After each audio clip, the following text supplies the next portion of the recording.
बहुत सारे प्रवासी मजदूर या इस जनपद के बहुत सारे छात्र या तीर्थयात्री जो अन्य प्रांतों में लॉकडाउन के कारण फंसे हुए हैं और जो आना चाहते हैं, उनके विषय में भारत सरकार, प्रदेश सरकार ने और अन्य प्रदेश की सरकारों ने पारस्परिक जो सहमति के आधार पर नीति निर्धारित की है, उसमें ये व्यवस्था है कि जिस प्रांत से जाना है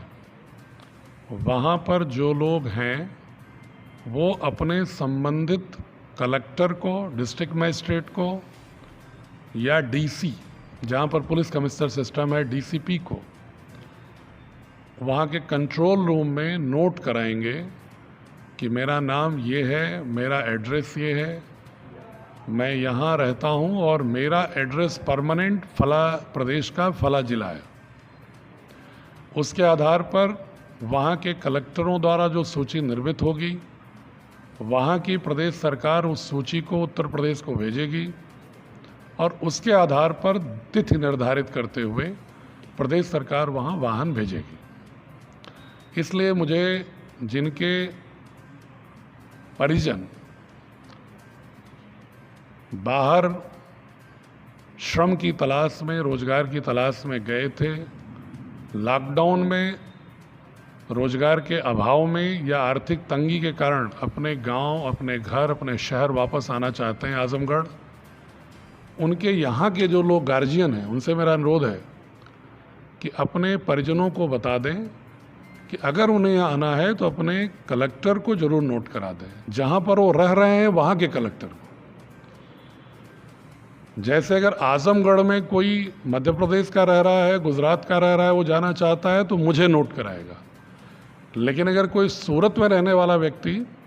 उसे आजमगढ़ आना है तो सूरत के कलेक्टर को नोट कराएगा और वहाँ से संकलित करके सूची जब प्रदेश सरकार को हमारे आएगी, फिर प्रदेश सरकार उसके ट्रांसपोर्ट की व्यवस्था करेगी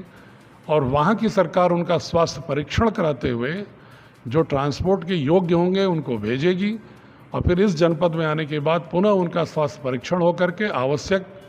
निर्णय स्वास्थ्य विभाग के विशेषज्ञों के आधार पर quarantine, home quarantine, institutional quarantine जो भी करना होगा वो किया जाएगा। इसलिए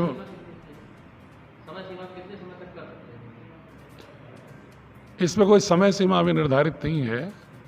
लेकिन तत्काल नोट करा दें। और एक मैं आंकड़ा आपको बताऊं कि हमारे यहाँ भी वैसे भी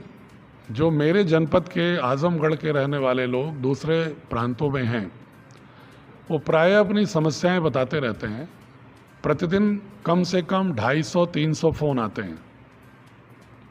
उनमें ज़्यादातर लोग आने की बात करते हैं, कुछ लोग वहाँ पर भोजन की समस्या की बात करते हैं।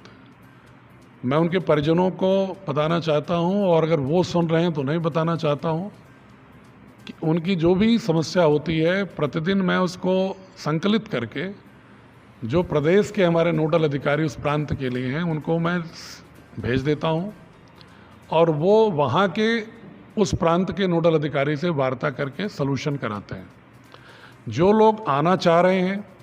कायदे से उनको अपने जहाँ रह रहे हैं वहाँ कलेक्टर को नोट कराना चाहिए। फिर भी उनकी सुविधा के लिए अगर हमारे यहाँ भी नोट करा देते हैं तो मैं उसको संकलित करके अपने प्रदेश के जो नोडल अधिकारी अन्य प्रांतों से कोऑर्डिनेट करने के लिए बने हैं उनको भी मैं सूची को भेज दे रहा हूं ताकि वो उस प्रांत के कलेक्टरों को सूची भेज दें। लेकिन सही व्यवस्था ये है कि इस प्रोसेस में डिले होगा, इसलिए आप जहां रह रहे हैं अपने कलेक्टर को सूचित करें संबंधित डॉक्यूमेंट जो मांग रहे हैं उसके साथ, ताकि उस व्यवस्था को सुचारू रूप से, सुव्यवस्थित रूप से किया जाए।